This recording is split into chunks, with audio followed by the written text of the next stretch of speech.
to another episode of the Weekly Mash. Today we are so excited to be joined by Danielle Muething, the author of Disappear, which is a chilling young adult horror novel that combines stage magic, suspense, and the terrifying unknown. Danielle, thank you so much for joining us today. Can you introduce yourself a little bit, tell us about your book, and then we will hopefully ask you some entertaining questions. Hope so.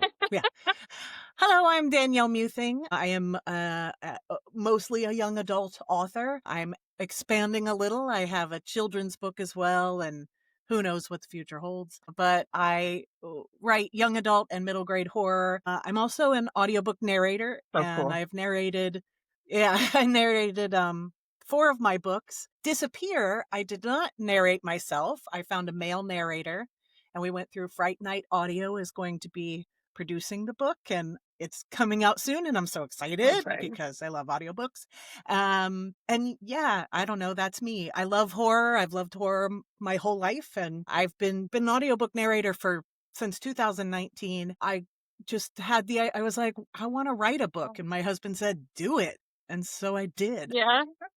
So any trouble you have, you can just blame him for. Exactly. It's all his fault. You told me to do this. Yeah, exactly. Yep. That's how I feel when we do this.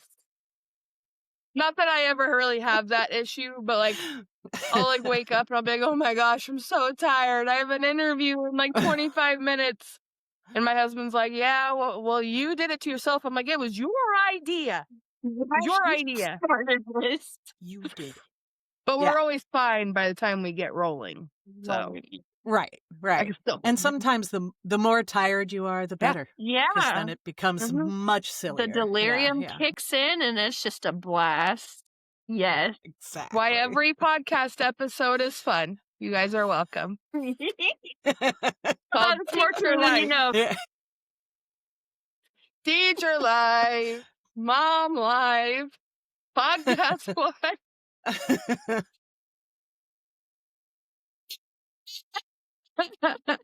Yeah, that's pretty much why we're always fun. It's because normally I go off the rails a little bit, and Miranda's like, stick to the script.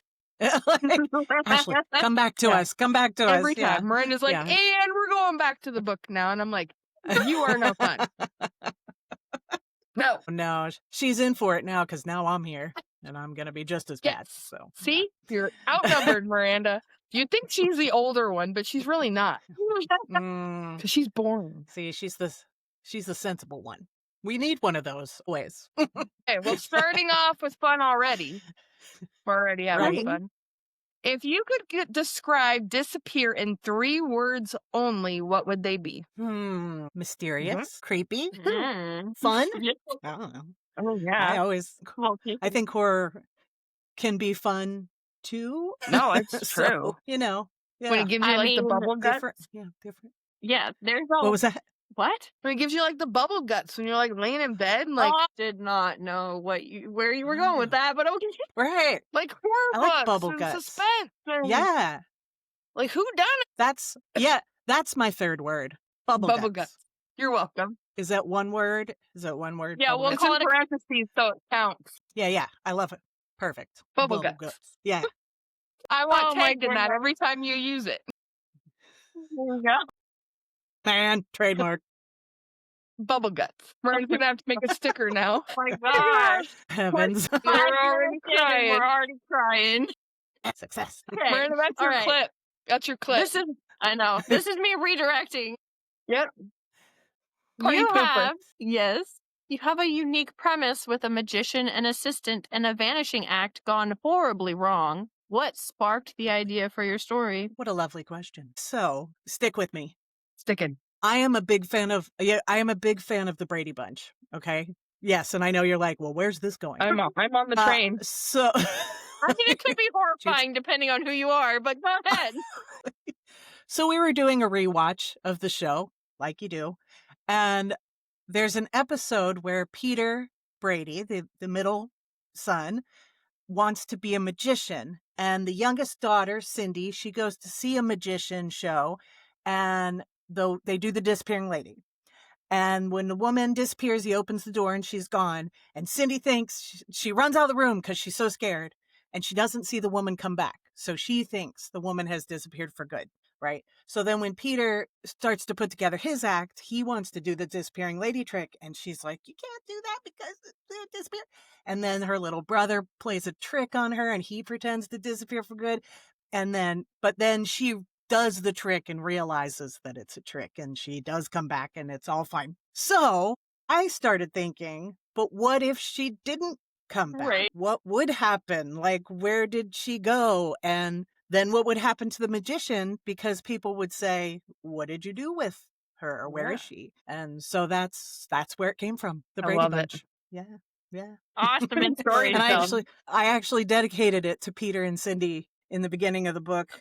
Cool. I can't remember how I put it, but I said to Peter the Great and his assistant and sister Cindy, which is how they introduced them in the show. So That's so here's just fun. That's hilarious. Hilarious. Nice. Yeah. I was on the train. I was riding right along with you. Yeah. good. I'm like, how'd your horror book happen? Well, I started Brady with the Bunch. Brady Bunch, like one of the most wholesome shows that has ever existed, and then we got to horror. Thank you. Yeah, that's how One my brain works. sister, and that was a horror movie for me. Whatever. Just kidding. Yeah, and you were the antagonist. God. I have 3 older brothers, so I'm the youngest sister, and we're Italian. Oh, So yeah. So if you're out there Enough. and you're Italian with 3 older brothers, you know Yeah. what I went through. I'm just Ashley. Yeah. That's all I need to say. Yeah. Oh my god.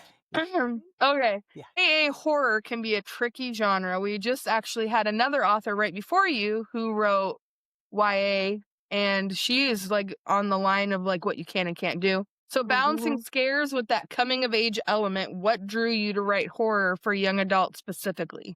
When I was a kid and I was in school and we were getting to that point where they would say, these are the books you have to read, right? And they would force these books on you. And I hated all of them. And they were all whatever. They were what they were. But I also have a problem with authority. So when someone said, you have to read this, I was like, I don't have to do anything, right? So I thought that I hated to read.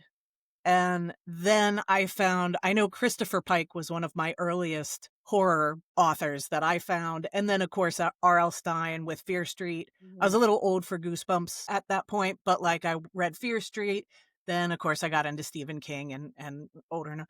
But once I found those books, I went, oh, I do like reading. I just like reading this specific thing. So when I went to write stuff, I thought, that's what I want to write. I want to write that thing that when I was a kid, I would have wanted to read it and I would have been allowed to read it, So not that after a while I started sneaking things I shouldn't have been watching.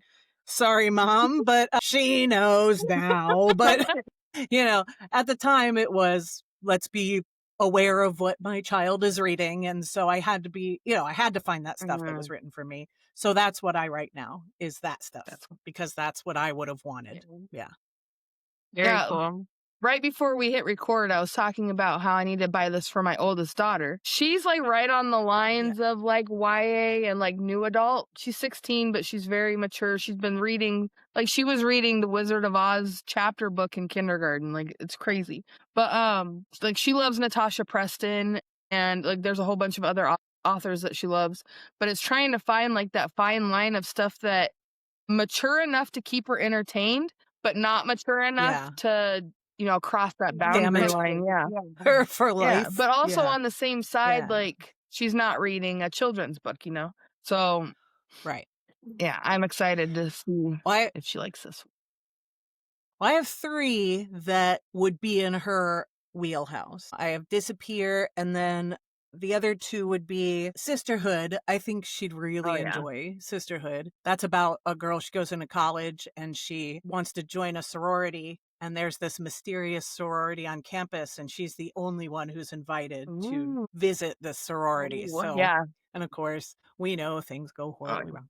And then there's Don't Open the Box, which I think is my most on the line one. I still think it's fine for young people, but it is it's the one that I've gotten the most from other adults saying, that was really good. Good.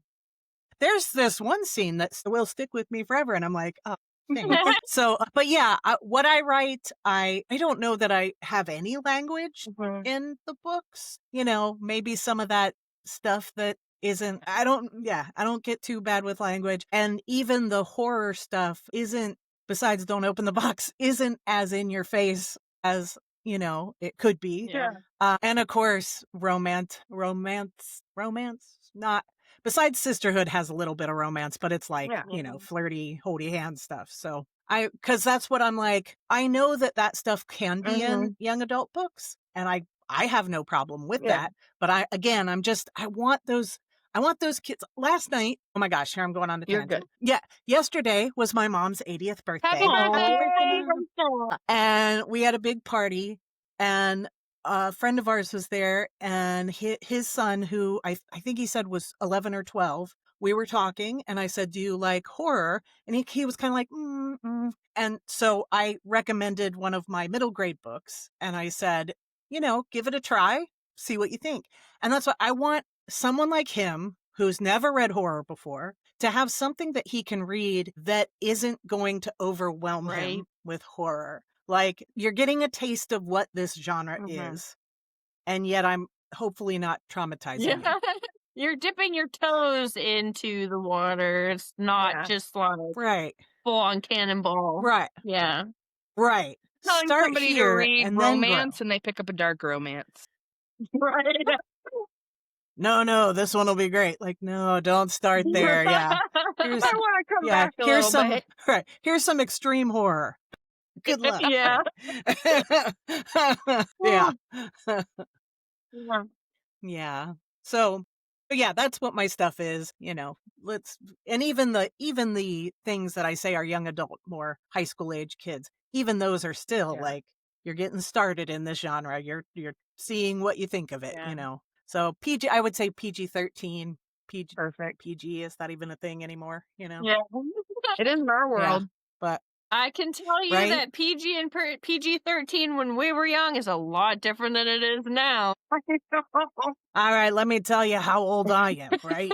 PG-13 didn't exist when I was a kid. That came around when I was older. So, when you go back and you watch those PG movies and you're like, this was PG? Right? Like, yes. Well, yes, it was, because we didn't have PG. Yeah. Well, now you watch like a PG or a PG-14 on Netflix and you're like, how is this for kids? What are you doing? Right. Yep. Well, that's I'm gonna give a shout out to Adam Cesar, who did I'm sorry if I'm saying his last name wrong, but he did Clown in a Cornfield. Okay. I don't know if you saw that movie, but when I was getting into writing these, I wanted to read some current young adult books, and so that was the one I started with. It's a great book.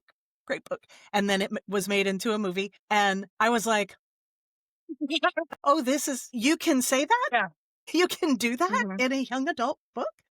Okay. Yeah. But I was like, all right, cool. That's good. So, you start with me, then you go to Clown in a Cornfield, and then you're off to the races, And then you're ready.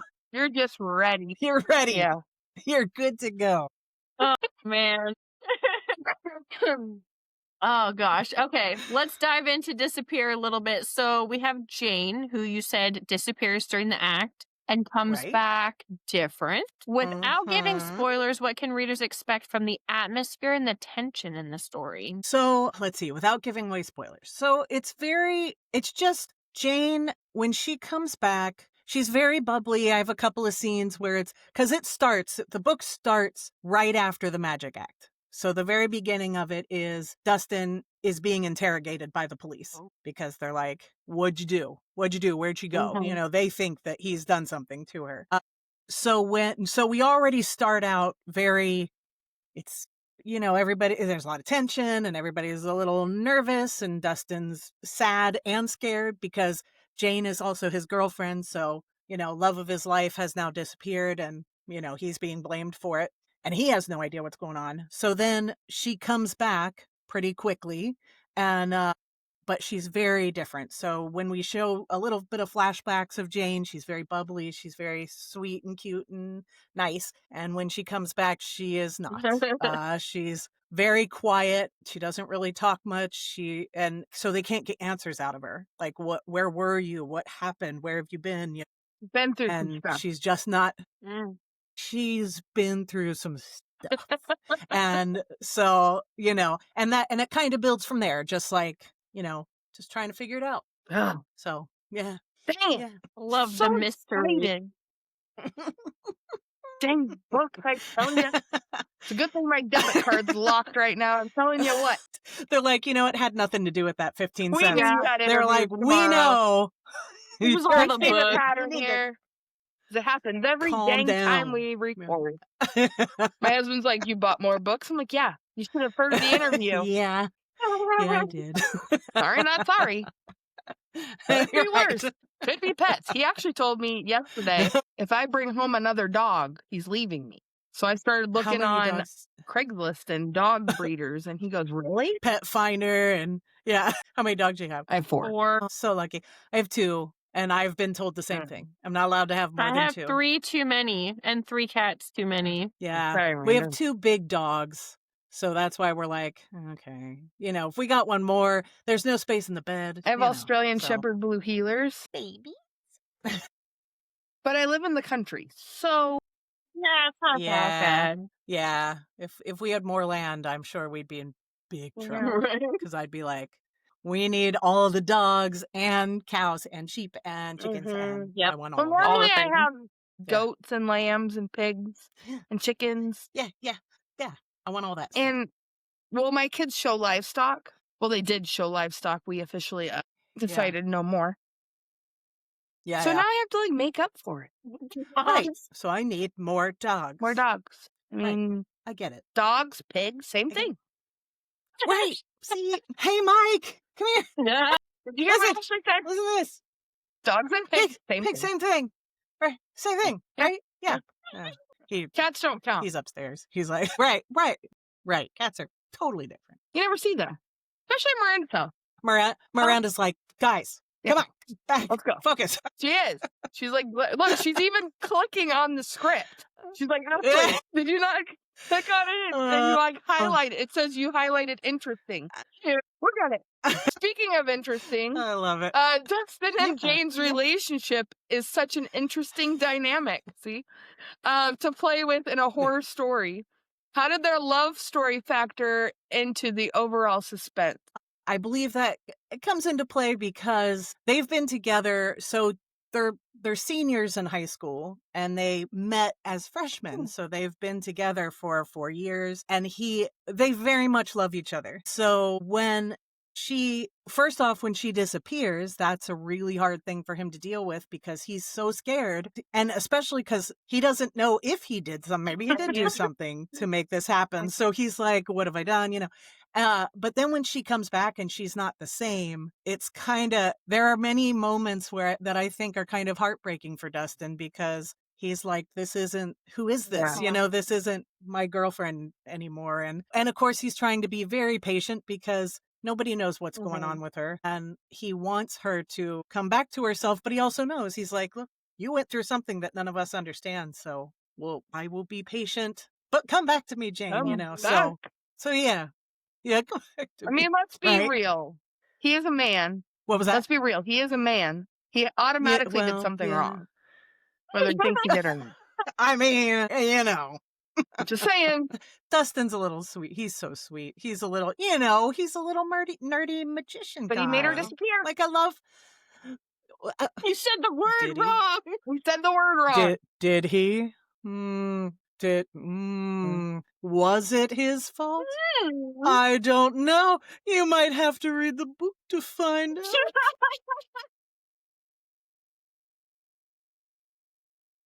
Fine, I'll give him the benefit of a doubt. God. Yeah. He is.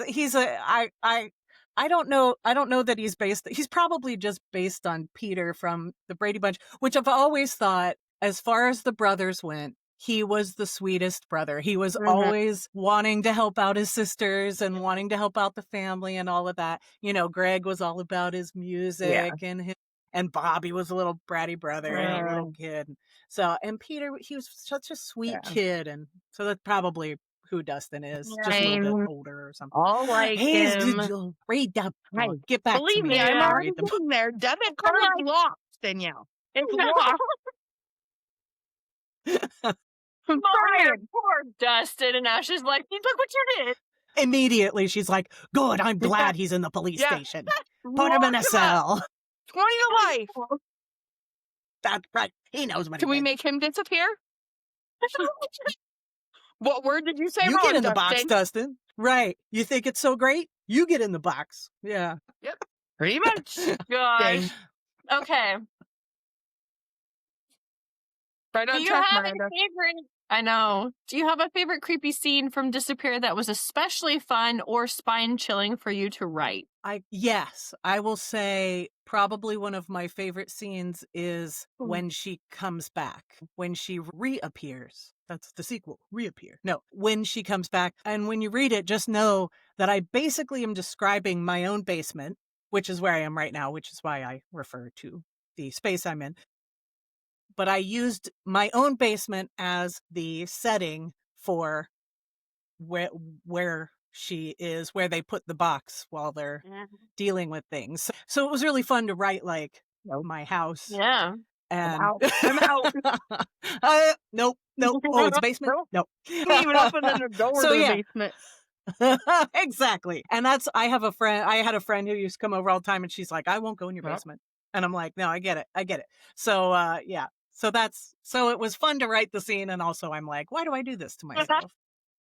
So we grew up little backstory about us. I live in an old hay barn that my great-grandparents turned into 2 different like apartments in the 70s. And next door on the same property is the house that Miranda and I grew up in. And there's like a basement, but it's only used for like access to the pipes.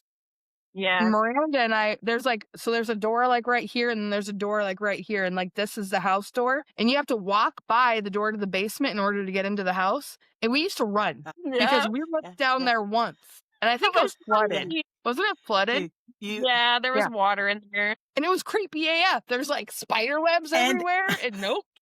Wait, I gotta write all this down. Wait, I will email it to you. There's pipes and what? Please, send me a picture. Keep going down there. What are you talking about? There are no pictures. There's no photographic evidence of this crazy place. Just run by. Yeah, you might get a picture, but it's just gonna be a blur. But that's the perfect setting for it literally has all of like the old slat wood, like before there was like drywall, the old slat stuff, and it's all like falling down. Like it's creepy. Yes. And I ain't going down there. Yes. I think we had to hand Dad a pool or something, didn't we? I don't remember. She's like, I've blocked that out. Yeah, like, no, that goes away. Nope. So let me tell you a silly story about my basement. So first off, if you believe it or not, in it or not, our house is haunted, and that's just the way it is. And the basement loves to have all the creepy things. Lots of creepy things happen. But I have told my booth is in the basement, and I have said, do whatever you want outside of the booth, but this is my safe space. Yeah. You can't come in here. But I'm like, But I just did a book. I recorded a book called Nowhere Land for Pamela K. Kinney, free advertisement. And in the book, it's about paranormal investigators who go to this place called Nowhere Land and do an investigation. And during their investigation, they're yelling out things like, if anyone's in the room with us, talk to me. And I'm like, I can't say this in my basement. They're coming for me. I'm like, I am in trouble. I'm inviting them into my booth. Yeah, no. Luckily, they were like, we're just hanging out listening to your book. You listen. We don't need to. Yeah. Don't cross my fault line, guys. That's right. You stay right up. You can listen. Don't you come in here. Yeah. My daughter plays. But it was just so. What have I done? What's it called? It's some ghost Xbox game with her. Phasmophobia. She plays it with her boyfriend, and it's always at night. And she's 16, so it's at night. She's in the living room, and I'm like normally reading, And I'm reading, you Yeah. know, not anything scary. And then all of a sudden she's like, and I'm like, and she's like, Mom, watch this What? ghost. It's a baby and its head turns. And I look up and I'm like, I'm No. out. I'm going to Right. go. Mine is Silent Hill. Oh, I don't like, I played the Silent Hill 2 remake, remaster, whatever they called it. okay. It wasn't different, but it was better than the, Anyway, I played that one recently and that was I was like, oh, my heart, I can't take it. And they have a new one coming out called Silent Hill F. And I'm just like, Yep. yes, I need it. I don't know why I like that, but I do. I like being scared. I think my cousin yeah. ruined it for me because, like I said, we live in an old hay barn. I stayed the night with her one time upstairs and she's like, Ashleigh, it's like 2:00 in the morning. She's like, Ashleigh, come here. And she's looking out the window and we have an apple orchard in between the two houses. She's like, Ashleigh, look, it's the old man with the pail. I'm like, what are you talking about? And I go over to the window and you can legitimately see an old man walking through the orchard with an apple pail. And I'm like, who is that? I'm like, Grandma. And she's like, Ashleigh, shut up. You're going to scare him. And I'm like, so old guy with I apple will pail, send you this basement with water and pipes. I'm telling you, this is a that's book real right here. material. And she was telling me about how she heard a story. I don't remember who she heard it from because I was like 8. About how this old woman killed him who used to live in the house next door and buried him out by the well house. I still can't go out by that well house. This is it. I don't know what this is called, but this book is amazing. I will email it to you. Yes, please do. I will. I'll write it. I will give I'll it to do you. it. I'm telling you. The book I'm working on right now, funny enough, is called To Grandmother's House We Go. And it's a lovely book set at Thanksgiving. Gonna go to grandmother's house and things are gonna go horribly wrong. It reminded me not to read that one because I live in my grandmother's house. I live in my grandmother's house. She lives upstairs. This is my grandma. Yeah, well, I don't know where she's everywhere. She just likes to hang out. And mine's definitely be upstairs, silly. and then she will be everywhere because she's already told me. So she is upstairs for real. Right, legitimately, she's up there. Mine is around here physically Mine somewhere, will be. or not physically. Yeah, mine will be. Yeah. Ah, that's cool. That's cool though. I love it. Yeah, sometimes. So yeah. I did record a book called Barn Door to Hell by Lucas Mangum. Should check that one out. Nope, I live in a barn. Not doing it. No. Fantastic book though. I had but zombie if you mice live in a jump barn, out at me when I took the ceilings down. I was on the phone with Miranda. Oh. Yeah. Yep. Zombie mice. Yep. We had a drop down ceiling that they put in because my great grandma was a painter. So the downstairs was an art gallery. So she had those ugly, nasty drop ceilings. And I was like, I don't want these in here. Yeah. This is ugly because they're all gross from, the sun. And I pulled it down and I fell backwards off the bench. And there's a mouse that's dead. It's like a skeleton. And it's like creeping down the drop ceiling thing and then jumps on me. I'm on the phone with Miranda and she's like, what just happened? I'm like, all right. I think that's the name of the book. There you go. Zombie mouse. I haven't done a zombie story yet. So maybe it's Zombie Mouse. That's the and he lives in the basement in the water in the the old lady that killed the husband stomps on him and that's what made him into a zombie. And then the grandpa, that's his minions are all the zombie mice. And he's collecting them out in the orchard. But see, and then it needs to turn out to just be like the sweetest story ever where he's actually just wanted friends. Yeah. I don't know. Get back to me. Get back. I haven't figured out the ending yet. Yeah. Speaking of getting back to you, enough of Ashleigh's creepy stories. Right. So as you've already said, you're also an audiobook narrator. You wear many creative hats, but like we said, not just writing, also narrating and working on other projects. How does that creative crossover influence your storytelling?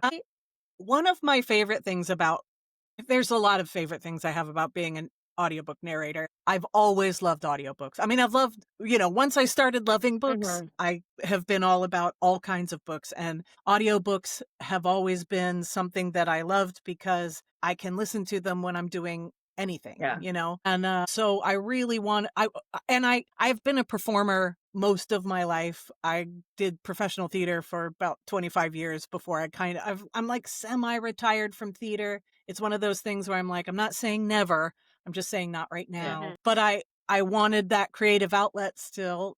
So audiobooks was this really nice transition from the stage to Yeah. the booth. And what was the original question?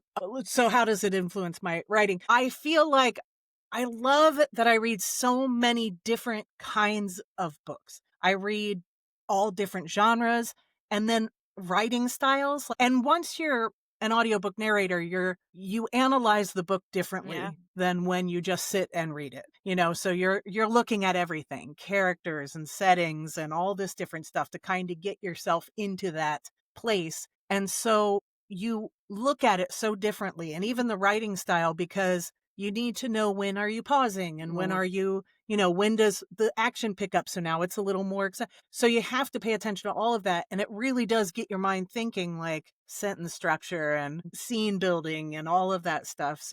It's been so cool to like just see all, because a lot of these books I wouldn't have picked up because I work with a ton of independent authors. And so I love that. And now that on TikTok, I have 2 TikTok accounts. I have an author account and I have a narrator account, because on my narrator account, I do so much to just like, I love to promote independent authors and help them get their books out there. It's kind of like what you guys do. I just do it from a narrator standpoint. So I have a thing coming up.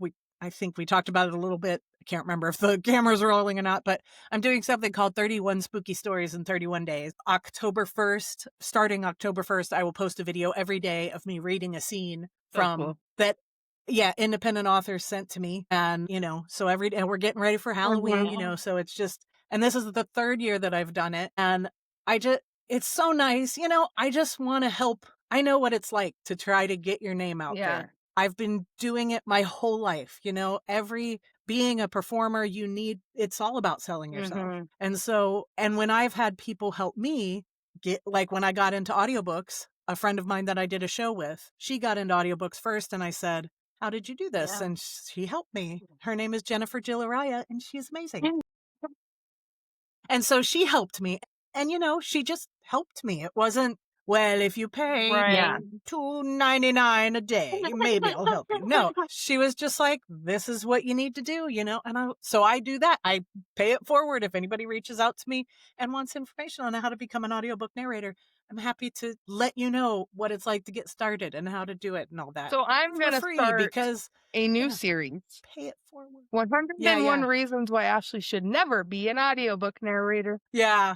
Well, I'll tell you, the hardest part about being an audiobook narrator is you isolate yourself for hours. Like you sit in this little room, right? And if you've never sat in a soundproof booth before, it's a very strange experience. It can kind of mess with your head if you're not, I'm used to it that's why I'm how I am. No, it's because I'm a performer. That's why. Nah, theater people, we're nuts. But yeah, soundproof room is very hard. When you read as you're recording, if you mess up even a little bit, you have to stop. You have to go back to the beginning of that sentence and start over. Like there is no, I fumbled my words a little, I'll just keep going. Nope. So we always say, think about a finished hour. So when you're listening to a book, you hear that finished hour. It took anywhere from 4 to 10 hours just to do that 1 hour. So that's why sometimes when people see how much audiobook narrators charge, they're like, whoa. And you're like, there's so much work that goes into an audiobook. Half the time I'm like, that's all they charge? Right. I would be the worst. I'd be like, so-and-so reach for the sharp object because I want to make sure I'm saying right. He reached for That's what I'd be doing. Do that. I'll be reading. And I always read the book ahead of time. Rule number 1, not number 1. Rule number something. Read the book ahead of time. But yeah, I'll be reading something. I laugh. So I have some authors that I work with. Crystal Rain Love, shout out, makes me laugh every time. Her books are so dang funny, and like it takes me forever to get through them because I'm laughing so hard while I'm recording them. I do put out a lot of blooper reels on my audiobook page because it happens. That'd so be much. me. That would totally be me. But of course, the beauty of editing, Right? Get rid of all that, as you're going. Miranda would be like, Ashleigh, I hate you. I hate when you please just shut up. I hate you. Could you just read the book? Because Miranda would be the one to do all the editing because I know editing. She does that already. Why not add on my phone? Nice. Oh my God. Okay, here I am redirecting again. If you could have one magic trick in real life, no limits, what would it be? A magic trick? Yeah. What could be my cool magic? Like, I could be like, ooh. I'm really impressed by, like, I love close-up magic, like card, like all those cool card Yeah. tricks. And I tried to learn how to do really cool shuffling Oh, yeah. techniques. I remember in college, that was like my thing. I would sit with the stacks of cards and try to, do that cool flippy stuff. So that would be really cool to just be able to do like really cool card tricks. Yeah, and because stuff. anybody can do something big because it's quote unquote easy to pull off. But right here in your But, face, like all that close-up Yeah. stuff. Yeah, it's not. Yeah, that's why I love like David Blaine as one of my favorite magicians, because he does all that. You're just like, I know it's a trick. I know you're doing magic, but I'm blown away. Yeah. I don't know how you're doing this, right? no, that was us. So yeah, We used to grow up with, what was his name, Chris Angel. yeah, We yeah. used to He watch came out. his TV show that he had on, Oh yeah, and I'd be like, "How yeah, are yeah. they doing that?" And Miranda's like, "Actually, it's easy, dude." I'm like, "No, no." Right. Like, no. Well, that's for the folks in the audience who are in my age range. I grew up with David Copperfield and Doug Henning. Thank you very much. And they're all just like, oh dang, she is old. No. Yes, thank you very much. No. But yeah, Doug Henning was amazing. You should look him up. Yeah. He was he's total hippie dude. I don't know if you know him, but he's No. the guy who was always like, magic. That was him. So yeah, he's fantastic. We went on a magic Mullet, kick, not trick. We went on a magic kick for a while, and we looked them up. Like when YouTube first became like a thing, we started looking them up and stuff, and we watched Chris Angel, and we tried to learn our own magic tricks, and didn't get very far because now we're podcasting. But right.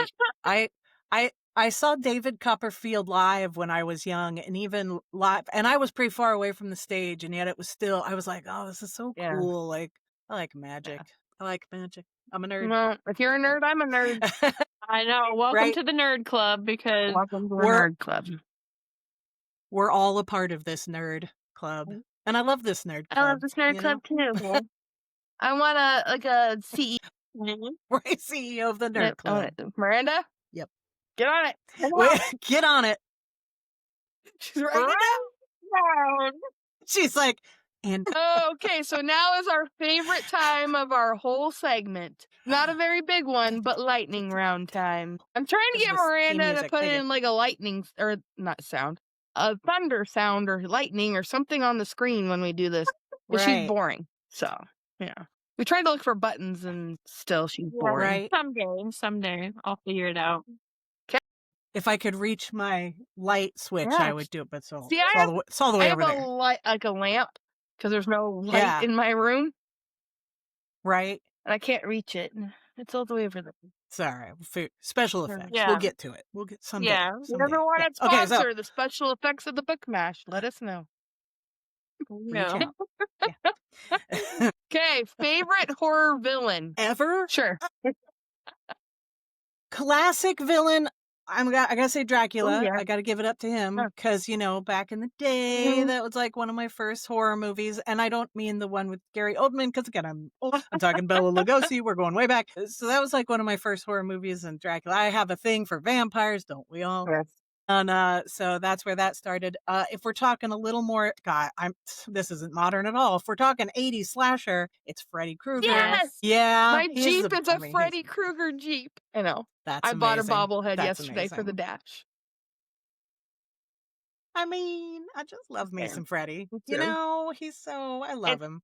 And then, like, come on, that's pretty cool. Knife hands, that's sweet. And then, like, recent, I'll tell you, man, for a while there, I felt like we weren't having really great horror movies. And then Sinners came out. I haven't seen it yet. And Weapons came out. I'm so scared. Mackerel, those movies. Oh, I used to love horror movies, and now I used to watch horror movies. I think when we had kids, it changed. Like, we were like, we can't. Yeah, now you gotta stick with even Hocus though my Pocus oldest was like watching Halloween Freddy Town. Krueger at 8, and my youngest was watching Freddy Krueger at like 3. Good. See, I did that. I didn't do it with any permission of parents. I did that on my own, but we had a video store up the street. Remember video store? I used to work at one. Back back in my... Who did? I You did. did? Who worked at a Ashley video? did.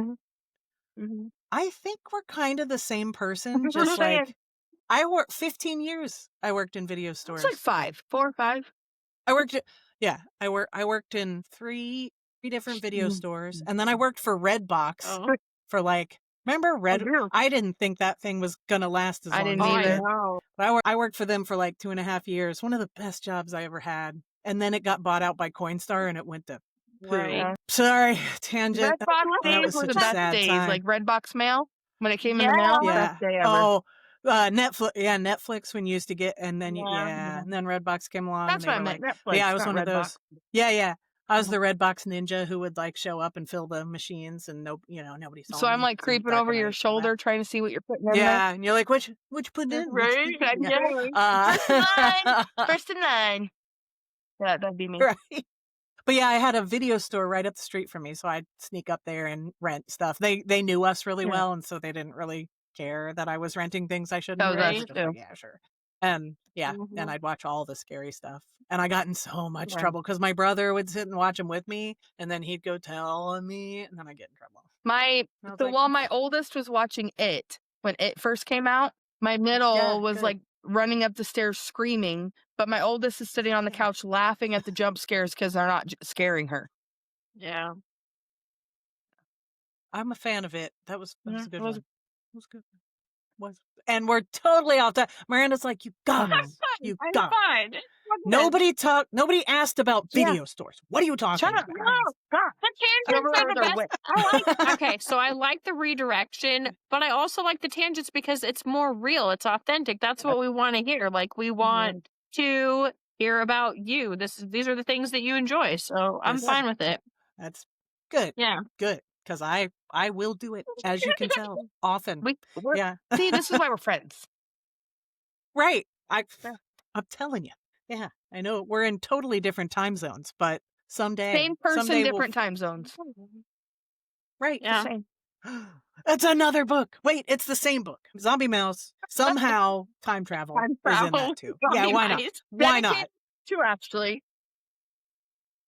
What was that? Dedicated to Ashleigh. Yeah. That's right. That's the very first. The only thing I need is a dedication. You can have everything else. Awesome. It'll happen. Oh my gosh. Okay, we're gonna try to get back to our lightning round. Redirect. It's I know. so fast, this lightning round. We're doing great. I think we already might know the answer to this. Magician that you would want to see live, past or present. Oh gosh, man, it would be really cool to see Houdini. Oh yeah. If with now, like knowing what I know now, because I bet it's, like back then people were just like, that was amazing. And we'd be like, yeah, no. Right.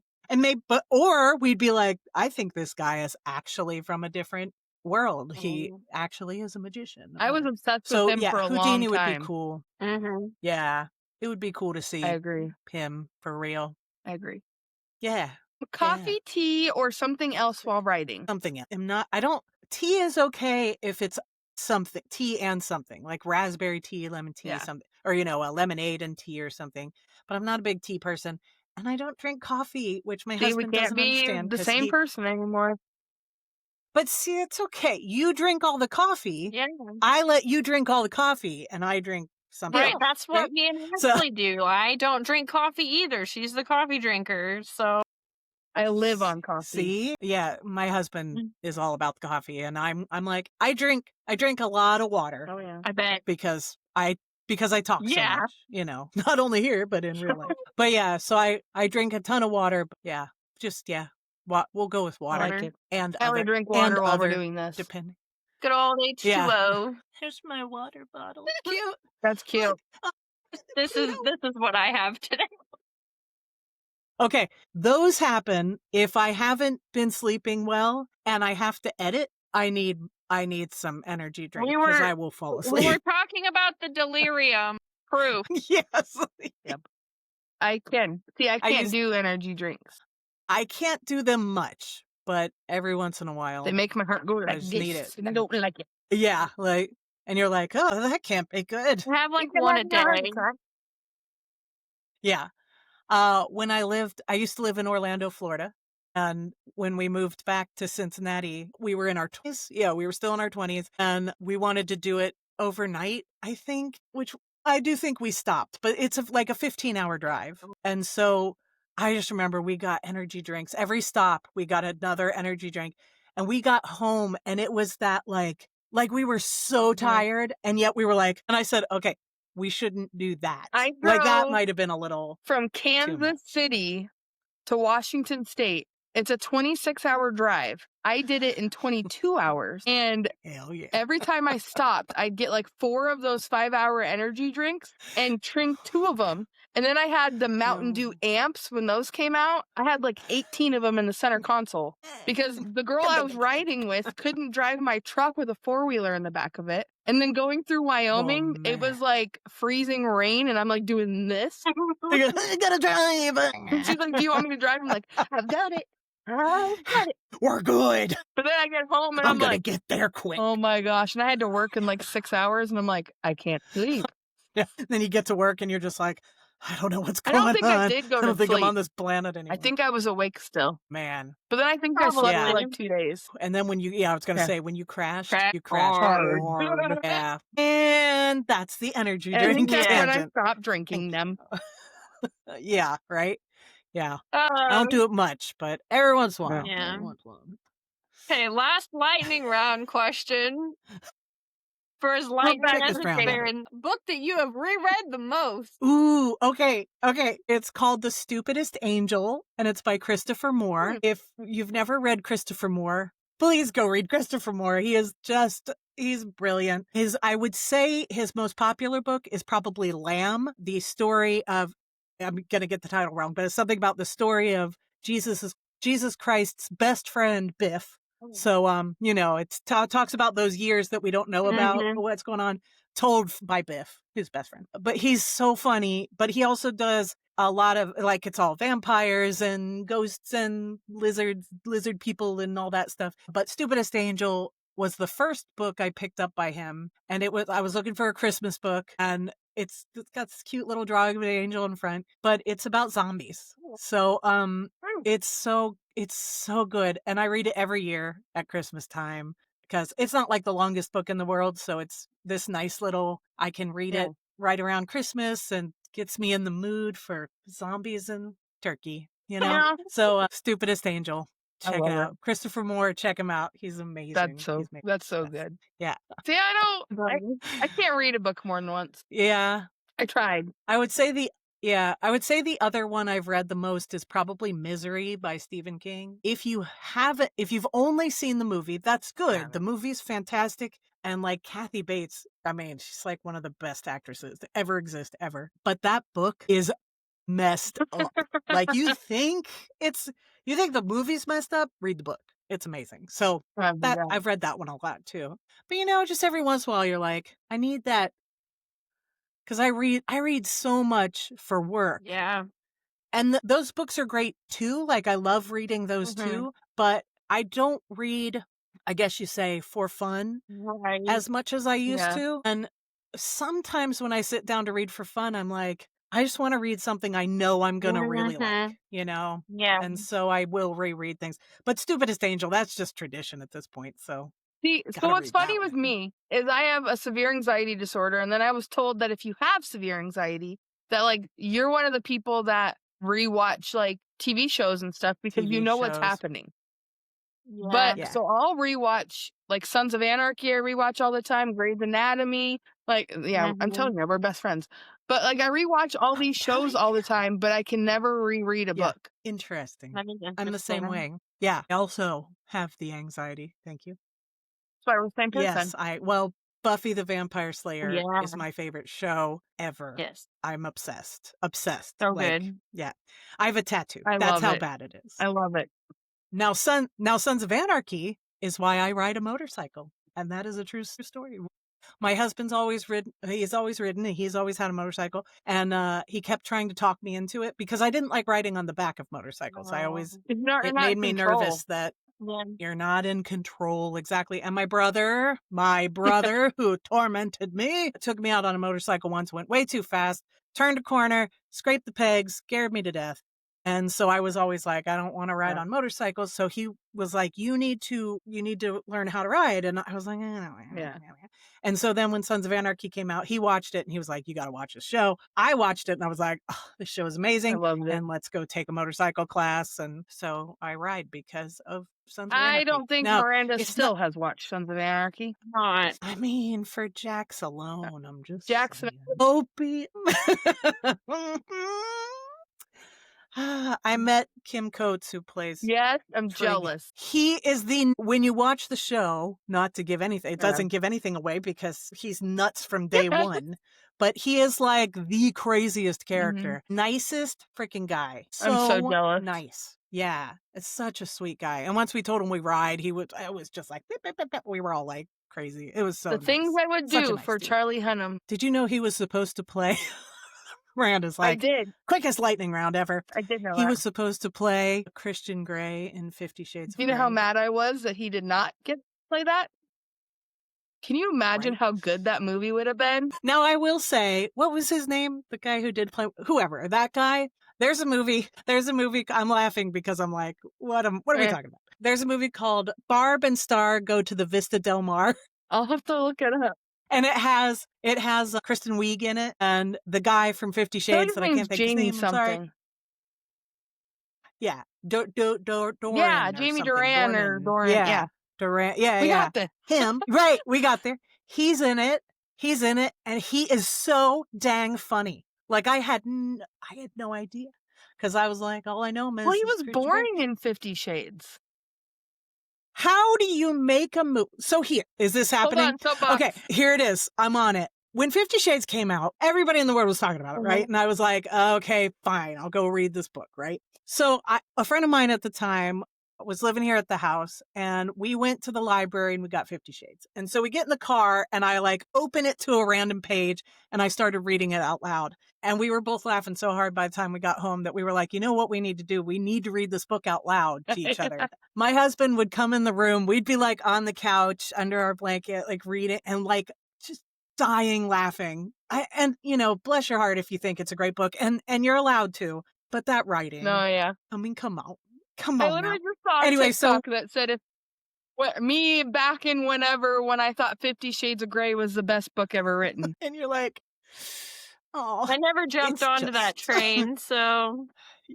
If you read it with the right mindset, it really is kind of fabulous because it's so bad. Yeah. So we read all 3 books out loud to each other and just like my husband would come in the room. We were just crying from laughing so hard.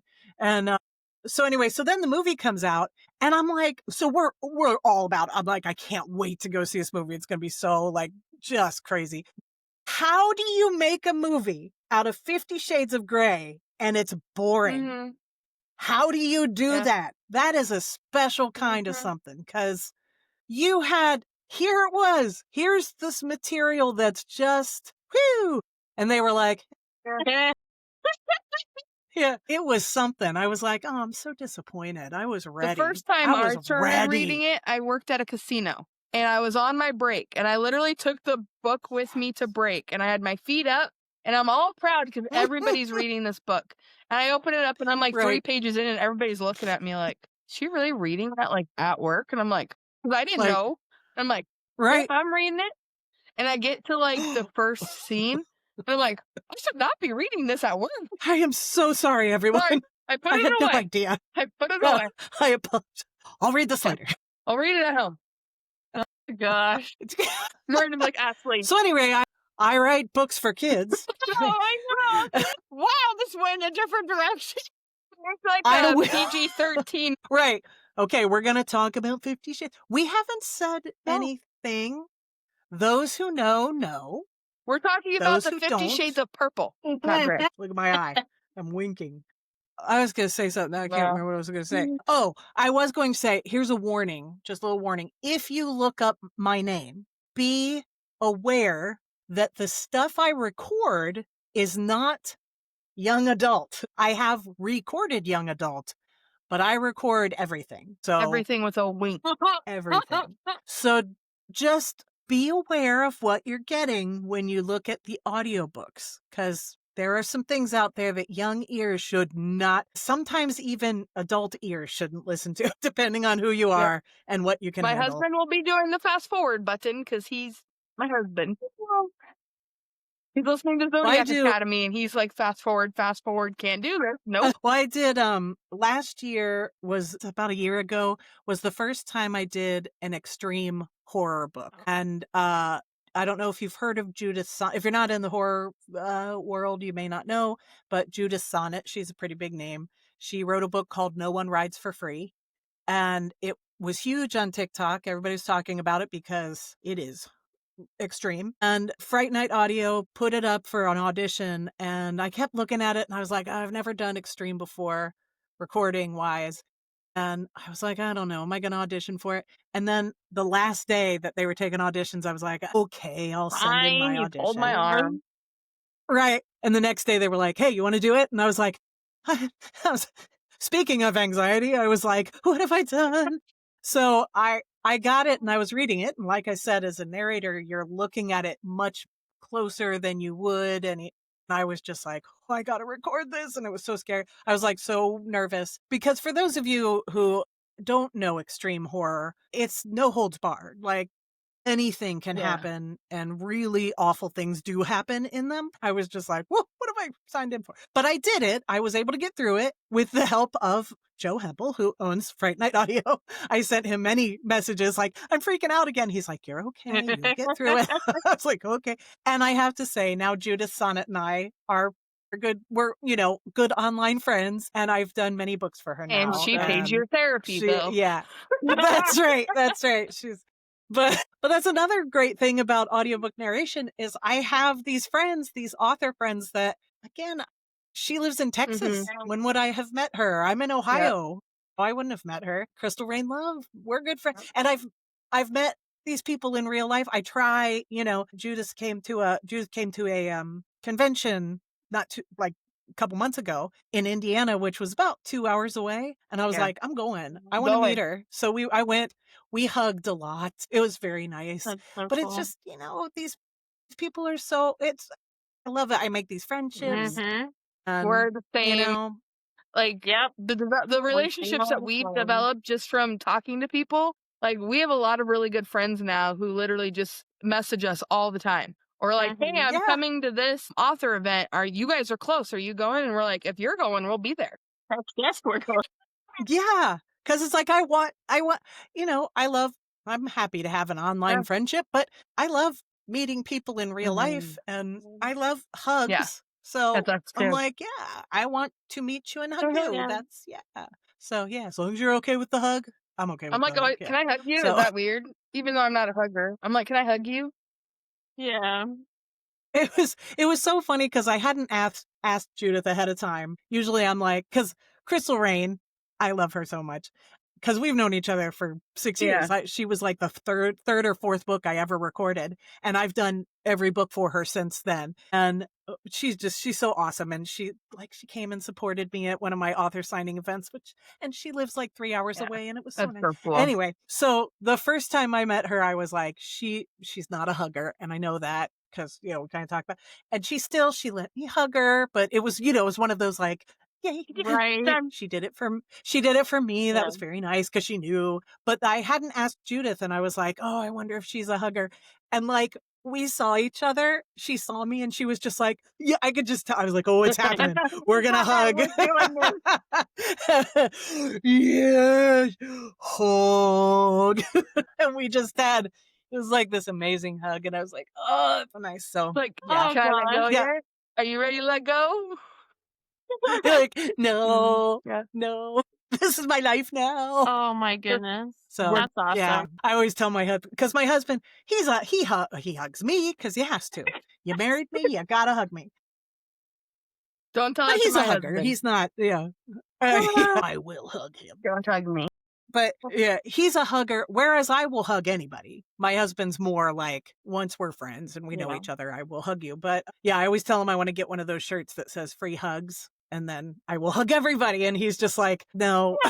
Yeah. He's like, no, you don't want to do that. And I'm like, yeah, you do. You get a 'cause I don't hug, get and so you many get a hug, hugs. and I you get a know. hug. Yeah. I'm the one who, when we're standing in line at the grocery store, I'm making friends with everybody around us. And he's always like, he's like, how do you do that? He's like, you just start talking to anybody. Yeah. And I'm like, yeah, I know. That's Ashleigh's I husband. think, He does that a lot. A yeah, lot. Yeah.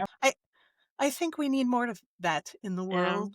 Just talking to each other. We don't need more because we're all Brians in the world.